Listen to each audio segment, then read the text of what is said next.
slapped with tariffs, and accused of funding the Ukraine war. But the reality? India isn't even the biggest buyer of Russian energy. The real story is not economics, but politics. And the West's double standards are showing in daylight. Let's unpack this. Look at the facts. China imports more Russian crude than India. Europe still buys Russian LNG and pipeline gas, quietly, under the radar. The US itself remains one of the biggest buyers of Russian uranium. America is also a major Russian LNG customer. So this narrative that India is funding the Ukraine war is false. If that logic was true, the West should sanction itself first. Then why punish India? Here's why. Geopolitical leverage.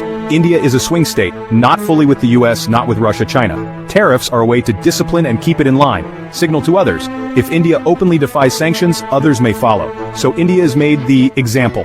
Selective pressure. Tariffs are bargaining chips. They can be lowered in exchange for concessions, defense deals, tech alignment, trade access.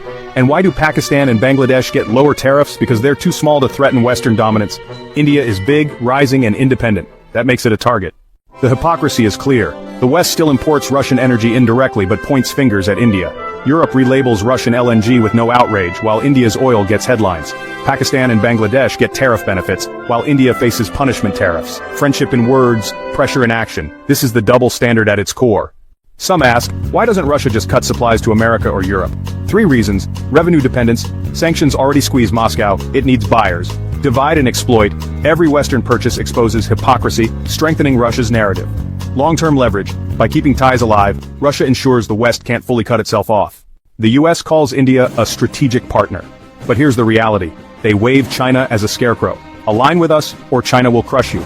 They hold trade levers, tariffs, sanctions, tech restrictions.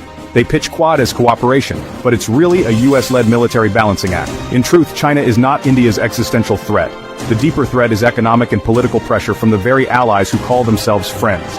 The real challenge for India?